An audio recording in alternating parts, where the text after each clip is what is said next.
합니다. 우리 말씀 듣기 전에 정의 선교사님이 이따가 4시에 비전스쿨에 특강을 해주시지만 잠깐 인사하는 시간, 여러분에게 인사하는 시간 갖겠습니다. 우리 모두가 정의 한나무 선교사님 가정을 위해서 기도하고 그랬는데 청년들이 많이 기도하고 섬겼지요.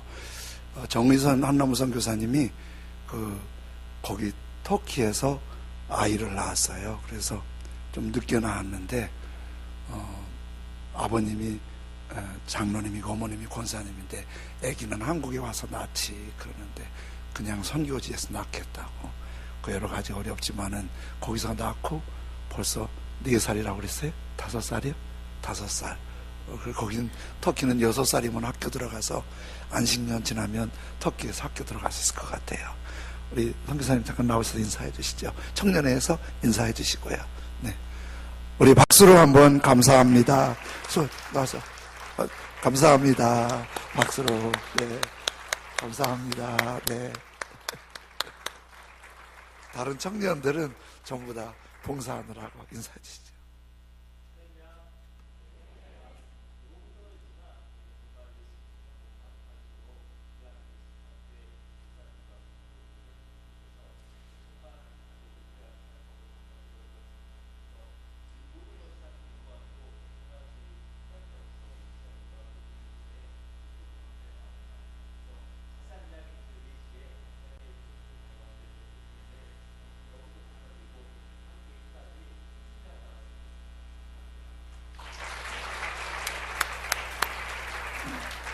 감사합니다.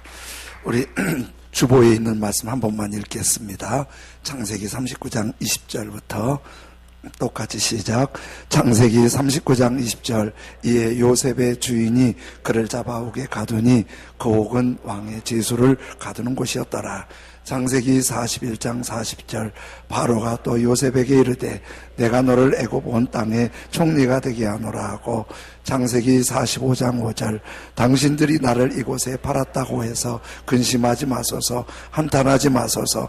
하나님이 생명을 구원하시려고 나를 당신들보다 먼저 보내셨나이다. 사사기 2장 10절. 그 세대 사람들도 다 그 조상들에게로 돌아갔고 그 위에 일어난 다른 세대는 여호와를 알지 못하며 여호와께서 이스라엘을 위하여 행하신 일도 알지 못하였더라. 사사기 17장 2절. 그의 어머니가 이르되 내 아들이 복받기를 원하노라. 아멘. 가까이 계신 분 교제하십니다. 오늘도 참으로 좋은 날입니다. 또 참으로 좋은 날입니다. 아멘. 한 번 더 잘 되고 있습니다. 잘 되고 있습니다. 역사에서 암흑기 그러면 어두운 시대잖아요. 그러면 암흑기, 어두운 시대는 뭘 말할까요? 암흑기, 어두운 시대는 되게 이렇게 설명을 해요. 진실이나 진리가 가려진 시대.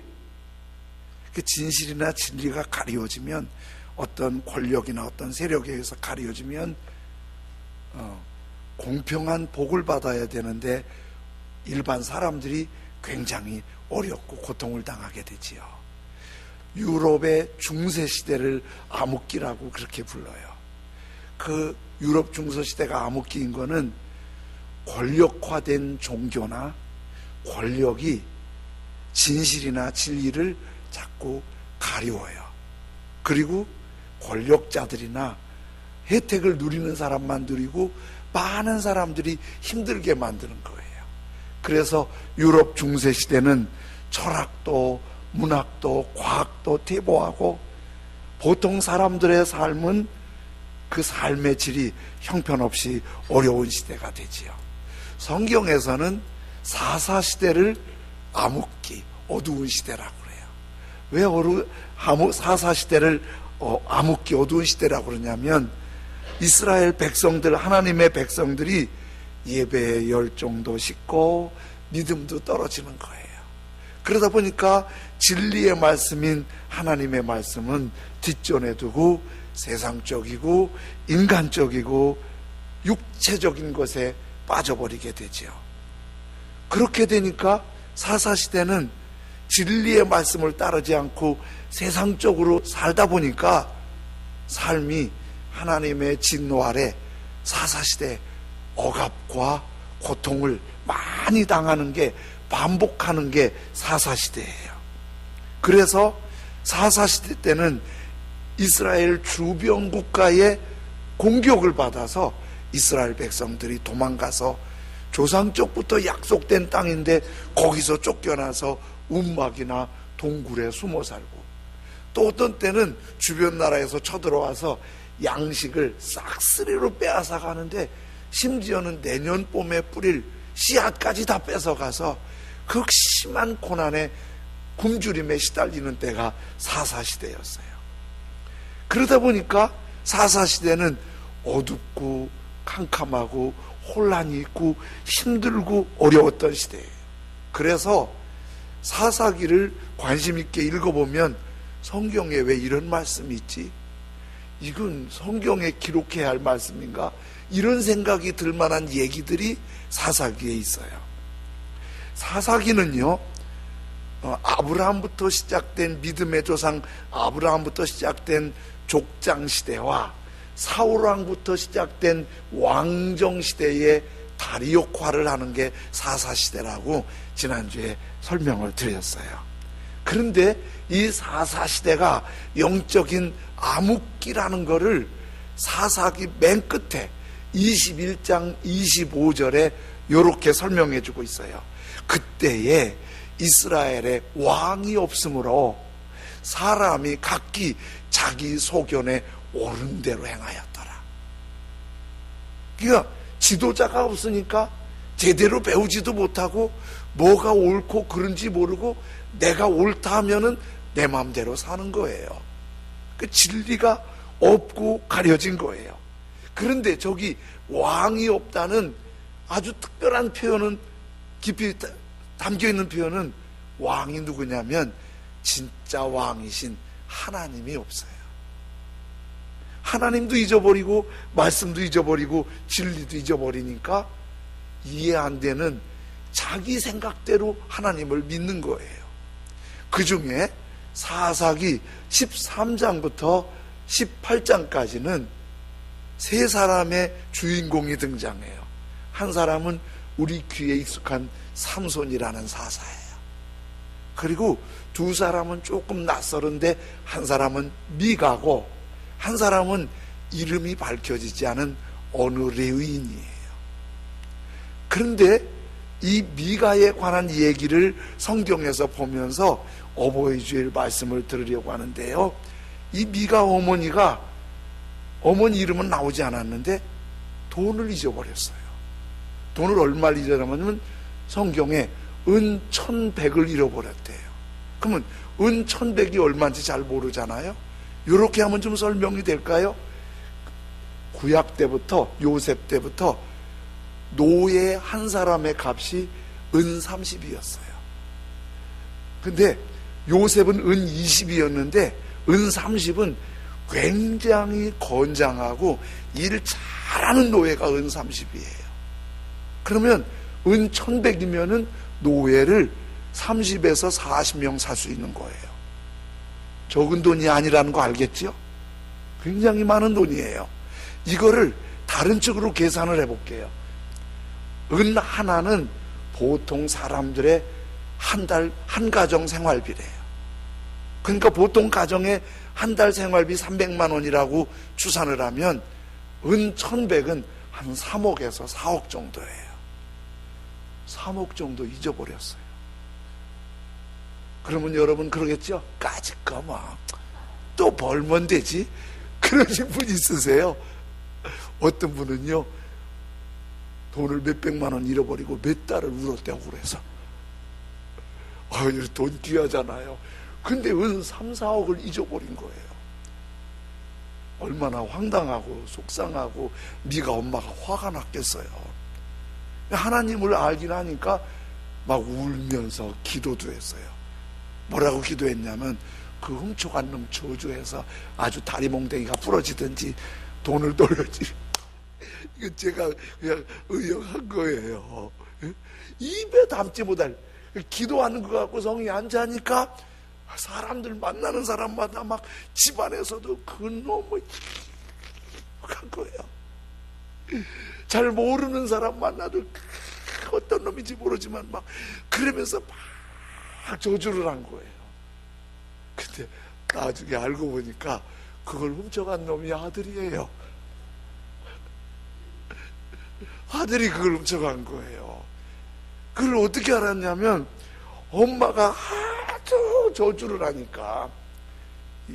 요즘에도 말이 힘 있지만은요, 사실은 구약에 가면 말이 법이에요. 말이 약속이고 말이 힘이에요. 여러분, 이삭이 에서가 받을 복을 야곱에게 축복했다고 그러는데, 에서가 다시 복 주세요 그래도 될 건데 한번 말한 건 변하지 않는 거예요. 에서가 그 말로 한 그 복을 뺏긴 거, 에이 뺏겼으니까 뭐 내가 열심히 살지 그러지 않고요, 그 말로 한 복 뺏긴 게 너무 화가 나갖고 야곱을 죽이려고 할 만큼 말이 힘이 있었어요.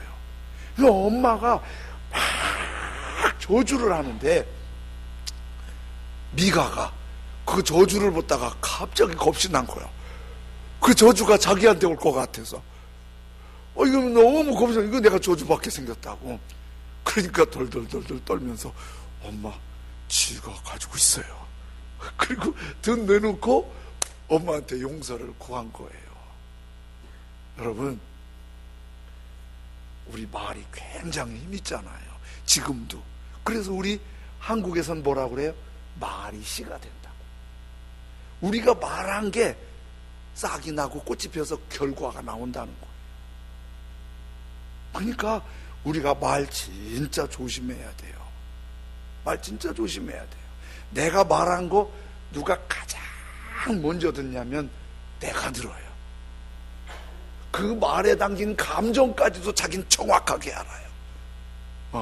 내 말에 대해서 내가 제일 먼저 알아듣는 거예요. 그리고 누가 들을까요? 나와 가까운 사람들, 가족들, 자녀들, 가까운 사람들이 듣는 거예요. 그래서 내가 말을 아주 복 있게 하면 자녀들에게, 나에게, 주변에 복의 씨앗을 심는 거예요. 그런데 내가 말을 막 분노해서 저주하고 욕하고 미워하고 사납게 말하잖아요. 그러면 그 씨가 내 가슴에 뿌리가 내려서 내 인생이 복잡해지고요, 자녀들의 길이 복잡해지고요, 주변 사람들이 아픔 당하는 거예요. 그래서 조금 힘들고 어렵더라도 말 함부로 하면 안 돼요. 말이 너무 중요해서. 거기에 성경엔 이렇게 말씀하거든요.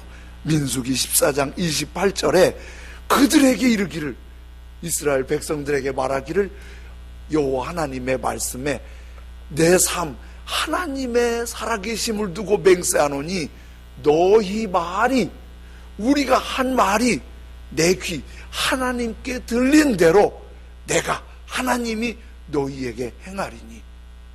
그러니까 복받으리라. 복받으리라 그러면 나도 듣지만 누가 들어요? 하나님이. 그리고 어떻게 해요? 하나님이 행하세요.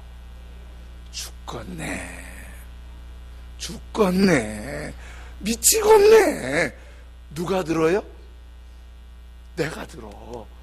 하나님이 들어. 애들이 들어. 그대로 된다는 거예요. 말이 씨가 된다는 게 하나님 말씀엔 더 명확한 거예요. 이거를 아는 미가가 얼마나 불안했겠어요. 그러니까 미가가 어머니한테 떡 돈을 내놓으면서 잘못했다 그런 거예요. 근데 미가 엄마가 그 돈 찾아서 좋았을까요? 안 좋았을까요? 응? 대답을 못해요.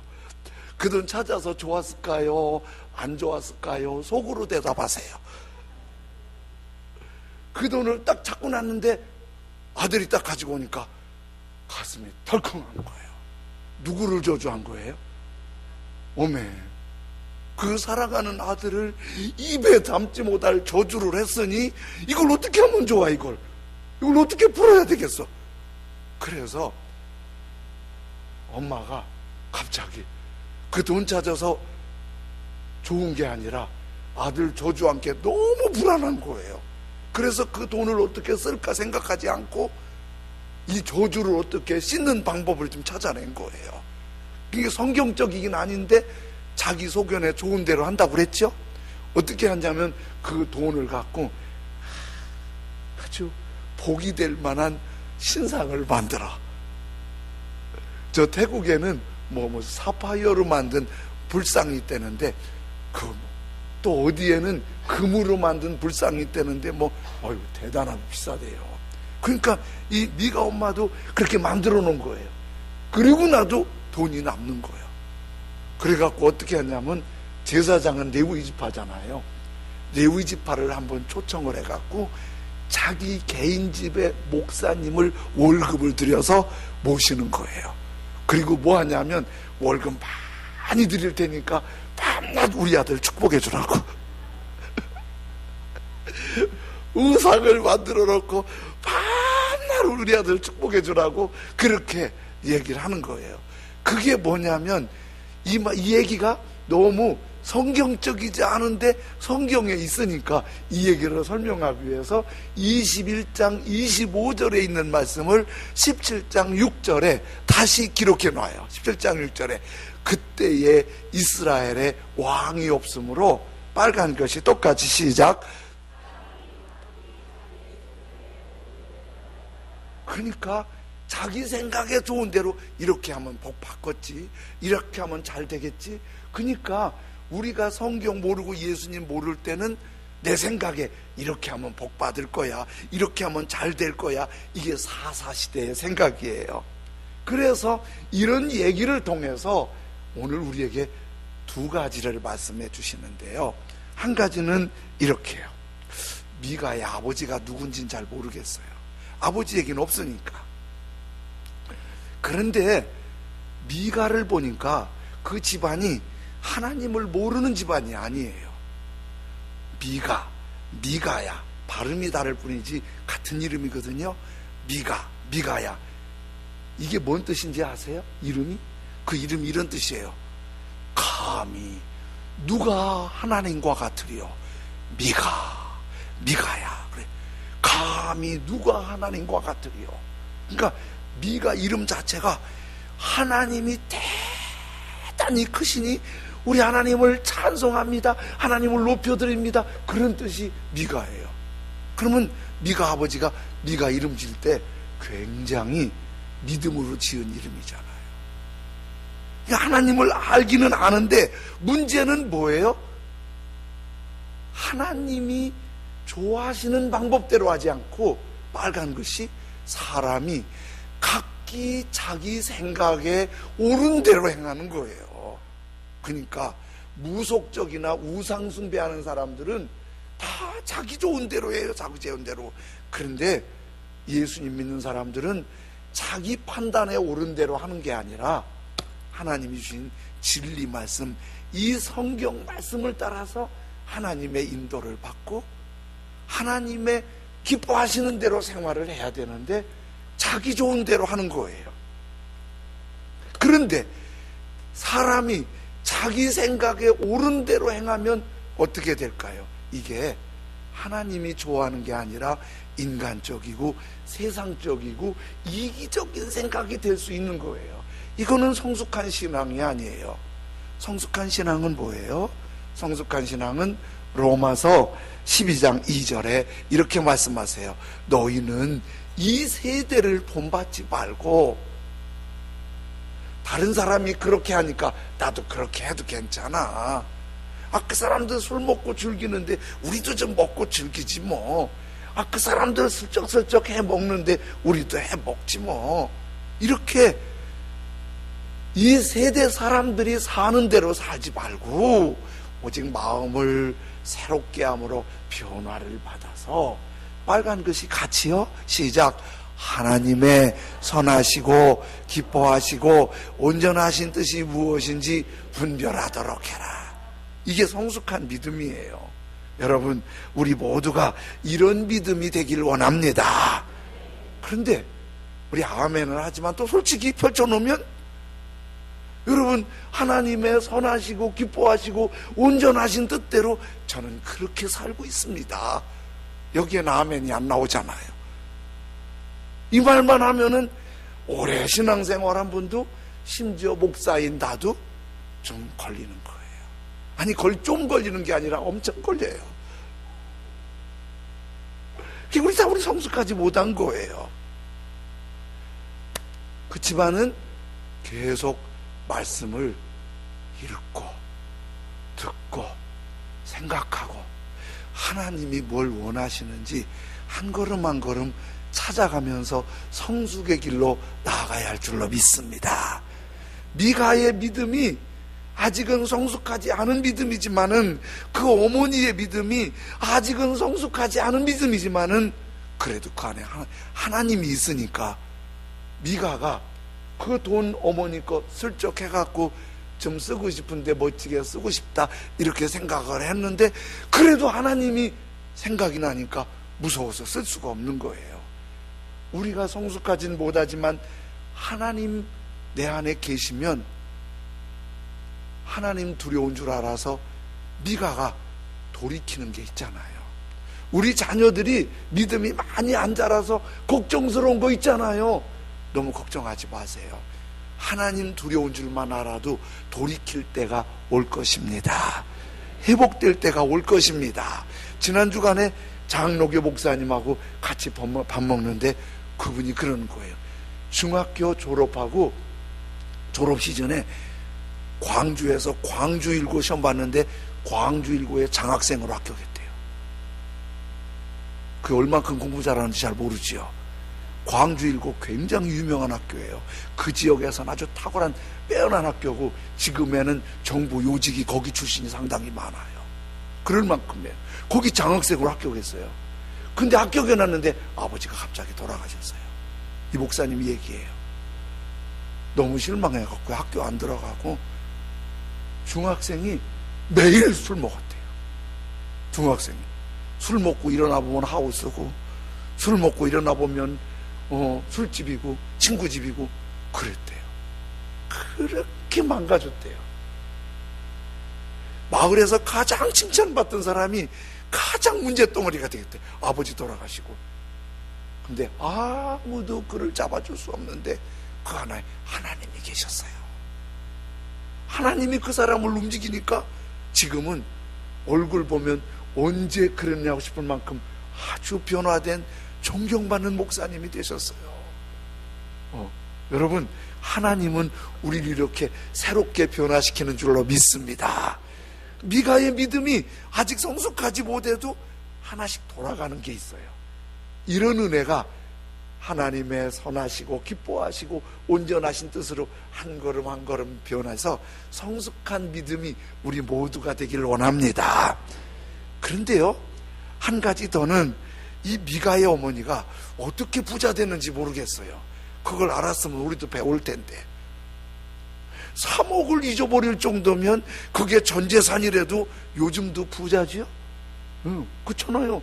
예전에 그게 일부를 잊어버렸대도 대단히 부자고, 다 잃어버렸대도 대단히 부자인 거예요. 그런데 미가 어머니가 아주 성격이 침착하고 얌전한 여자는 아닌 것 같아. 그치? 막 버리고 다니면서 막 활달하고 막 입이 좀 싼 여자 같아. 아니, 잊어버렸어도 좀 참고 좀 찾을 생각을 하든지 그러지. 그 저주를 퍼붓고 돌아다니고 막 그런 걸 보면 그래, 자기 아들인 줄도 모르고. 그런데 이렇게 생각해 보세요. 만일 아들이 훔쳐간 줄 알았으면 그렇게 저주하지 않았겠지요. 아무리 성격이 그래도. 그런데 아들이 와서 자백하고 돈 내놓고 잘못했다고 할 때 아버지가 덜컹한 거예요. 이거 어쩌면 좋니? 이거 어쩌면 좋니? 그리고 자기가 퍼부은 저주가 씻어지고 복이 되기를 원하는 거예요. 미가의 어머니는 성품적으로도 아주 훌륭한 성품이라고 생각하기가 어려워요. 그리고 말도 너무 함부로 했어요. 실수도 허물도 있어요. 돈은 많은 것 같지만 실수도 허물도 있어요. 그런데 미가 어머니에게 우리 모두가 갖고 있는 하나가 있어요. 자식이 저주받으면 안 돼요. 자식이 복받아야 돼요. 모든 아버지 어머니의 그 마음이 있는 거예요. 제가 미가 어머니의 얘기를 했지만은 우리 생각해 보면 우리 아버지 어머님들 자녀들한테 떳떳하게 나처럼만 되라고 말할 분도 그리 많지 않잖아요.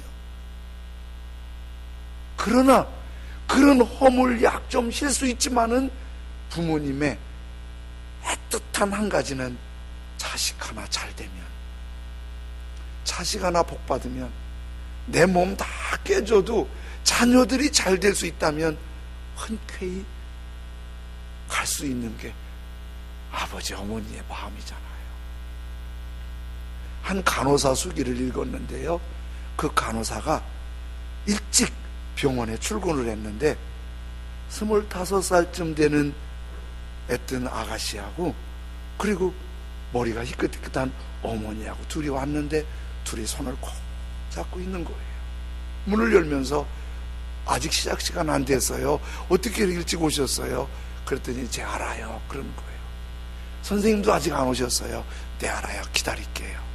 그러면서 한쪽에 기다리게 해놓고 간호사가 이제 병원 오픈을 위해서 여기저기 좀 왔다 갔다 정리하는데 이 엄마와 딸 같은 이 둘이 손을 이렇게 잡고 귓속말로 뭐라고 얘기를 해가면서 하는 게 아주 좋은 그림이었어요.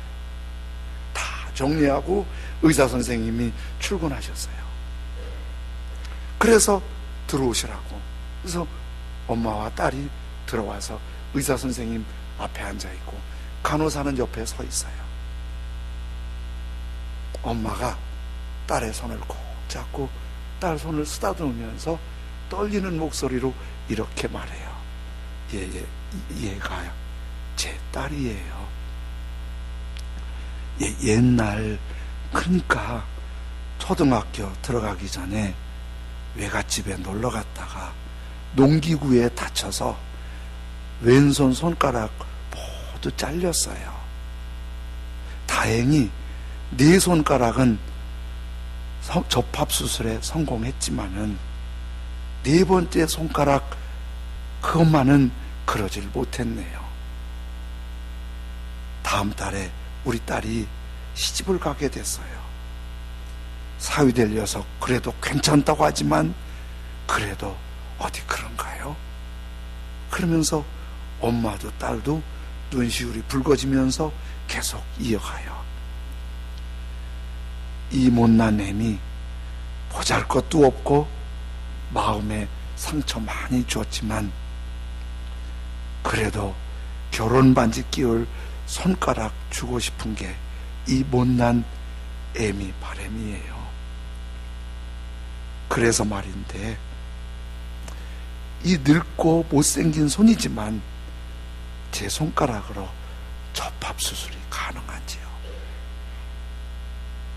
그러면서 엄마도 울고 딸도 울고 간호사도 옆에서 흐느끼고 있고 그리고 의사 선생님도 막 눈물이 흐르니까 눈물을 닦지도 못한 채 흑흑거리면서 네, 가능하지요.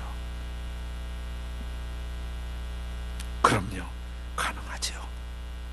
이게 우리 어머니입니다.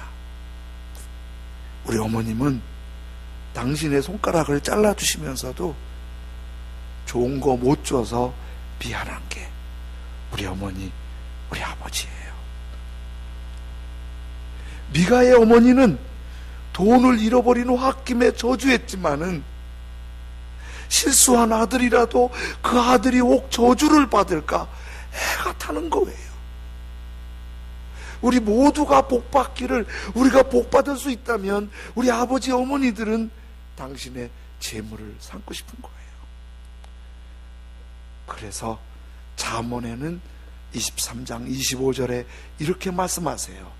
네 부모를 즐겁게 하며 너를 낳은 어미를 기쁘게 하라. 부모님에게 용돈 좀 드리고 선물 좀 드려서 어버이날, 어버이주일 효도했다고 생각하세요? 이렇게 하셨어요? 부모님 즐겁게, 부모님 정말 뿌듯하게 기쁘게 해드리셨어요? 예수님 십자가에서 아무것도 할 수 없는 죽음을 향해 가시면서도 그 고통 속에서 울고 계시는 어머니를 보면서 어머니 아들입니다 그러면서 요한 제자를 어머니 모시도록 부탁을 해요. 한 사람이 올린, 젊은이가 올린 글이 와 닿더라고요. 나한테 밥 한 번 사준 친구들과 선배들은 고마웠습니다. 답례하고 싶어 불러냅니다. 그러나 날 위해 밥을 짓고 밤늦게까지 기다리는 어머니 당신이 감사하다고 생각해 본 적은 없습니다. 어머니한테 불평만 많았지요.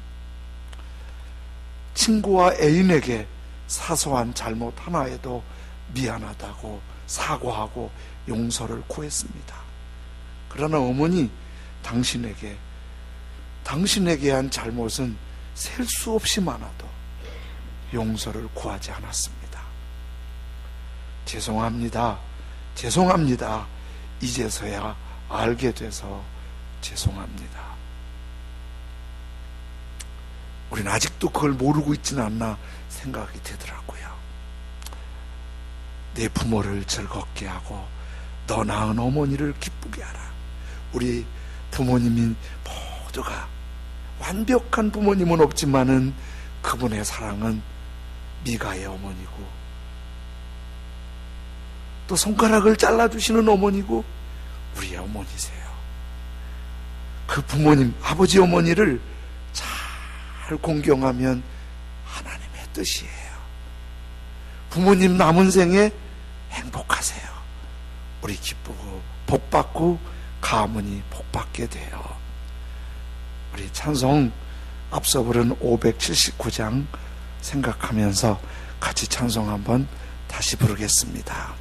어머니의 넓은 사랑 귀하고도 귀하다. 그 사랑이 언제든지 나를 감싸줍니다. 내가 울 때 어머니는 주님께 기도드리고 내가 기뻐 웃을 때는 어머니가 얼마나 좋으신지 찬송 부르십니다.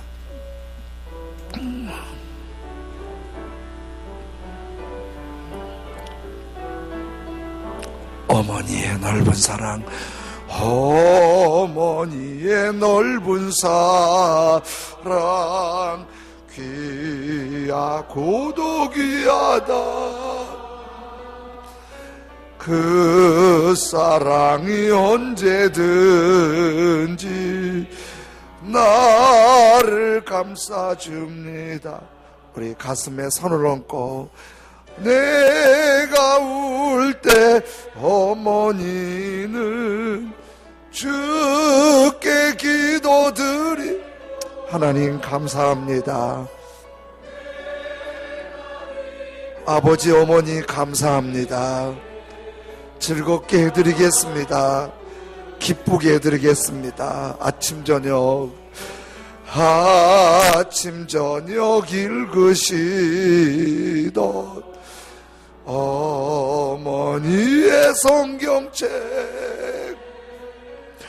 손때 남은 구절. 어머니 감사합니다. 아버지 감사합니다. 믿는 자는 누구든지 영생함을 얻으리. 빌려준 들으신 귀한 말씀 이제 힘이 됩니다. 홀로 누워 울 때, 헤매다가 지칠 때 부르시던 찬송소리 귀에 살아옵니다. 반석에서 샘물 나고 황무지가 꽃피니 예수님과 동행하면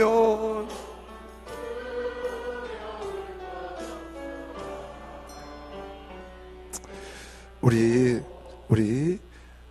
찬송 계속 부르기 전에 우리 어머니 아버지 건강하게 해주십시오. 우리 교회 어르신들 더 건강하고 힘이 나게 해주십시오. 나 때문에 우리 때문에 우리 어르신 우리 아버지 어머니 즐겁고 기쁘게 은혜 베풀어 주옵소서. 영원한 아버지 하나님 즐겁고 기쁘게 해주십시오. 부모님 사랑으로 우리가 또 영적 자녀를 입양해서 기도하고 섬겨서 또 그런 다음 세대가 일어나게 해주십시오. 4절부터 다시 찬송 부를 때 제가 기도하자면 입양할 자녀들을 위해서, 입양하는 자녀들을 위해서, 부모님과 어르신들을 위해서 함께 기도하겠습니다. 온유하고 겸손하며